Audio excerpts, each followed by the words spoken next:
ഒരു മന്തി പോസ്റ്ററിൽ കൃഷ്ണൻ വന്നപ്പോൾ കേരളത്തിൽ ആകെപ്പാടെ പ്രശ്നമായി. ഞാൻ കൊടുത്തൊരു പ്രോംപ്റ്റിന് ഏതെന്ന റെസ്പോൺസ് കണ്ടിട്ട് ഞാൻ തന്നെ ലിറ്ററലി ഷോക്കായി. വീഡിയോ കാണുന്നതിന് മുമ്പ് ചാനൽ ഒന്ന് ഫോളോ ചെയ്ത് വെച്ചു. റീസെന്റ് ആയിട്ട് ഈ പോസ്റ്റർ കാരണം റിലീജിയസ് സെന്റിമെന്റ് ഹേർട്ടായി എന്ന് പറഞ്ഞ ഒരു കോൺട്രവേഴ്സി കേരളത്തിൽ ക്രിയേറ്റ് ആയി.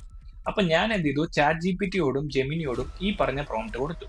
എനിക്കൊരു മന്തിക്കട ഉണ്ട്, അതിന്റെ പേര് ഇതാണ്, ഞാൻ വിഷുവിന് വിഷു എന്നുള്ള ഒരു പോസ്റ്റർ ക്രിയേറ്റ് ചെയ്യുന്ന പറഞ്ഞപ്പോൾ ചാറ്റ് ജിപിടി ക്രിയേറ്റ് ചെയ്തത് ഇത്, ജെമിനി ക്രിയേറ്റ് ചെയ്തത് ഇത്, കൊടുത്തത് സെയിം പ്രോംപ്റ്റ്. ഞാൻ ഇതിലെവിടെയും മന്തിയുടെ ഫോട്ടോവോ കൃഷ്ണന്റെ ഫോട്ടോവോ ആഡ് ചെയ്യാൻ പറഞ്ഞിട്ടില്ല.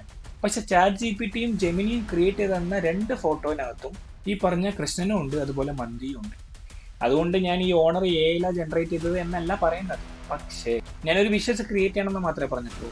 അതേ സമയത്ത് ചാറ്റ് ജിപിടിനകത്ത് ഒരു ടെംപ്ലേറ്റ് ഉണ്ടാവും. വിഷു എന്ന് പറഞ്ഞു കഴിഞ്ഞാൽ ഒരു ടെംപ്ലേറ്റ് ഉണ്ടാവും, ഈ പറഞ്ഞ പോലെ ഫ്രൂട്ട്സ്, കൃഷ്ണന്റെ ഫോട്ടോ, ഈ പറഞ്ഞൊരു ടെംപ്ലേറ്റ്. ജെമിനിക്കകത്തും സെയിം ടെംപ്ലേറ്റ് തന്നെയാണ്. സോ നമ്മളൊന്ന് ചോദിക്കുമ്പോൾ അത് ആ ടെംപ്ലേറ്റിനെ ഒന്ന് റീഅറേഞ്ച് ചെയ്ത് തരിക എന്നല്ലാതെ ഇത് റിലീജിയസ് സെന്റിമെന്റിനെ ഹേർട്ട് ചെയ്യോ ഇല്ല എന്നുള്ളതൊന്നും അത് നോക്കില്ല. നിങ്ങൾ വല്ല പോസ്റ്ററോ റിസർച്ചോ ജെമിനിയിലോ ചാറ്റ് ജിപിടിയിലോ ചെയ്യണവരാണെങ്കിൽ വാലിഡേറ്റ് ചെയ്യുക, അതിന് ശേഷം യൂസ് ചെയ്യുക. A is not a brain. ഇത് അറിയാത്ത നിങ്ങളുടെ ഫ്രണ്ട്സ് ആൻഡ് ഫാമിലി ഉണ്ടെങ്കിൽ അവർക്ക് ഷെയർ ചെയ്ത് കൊടുക്കുക.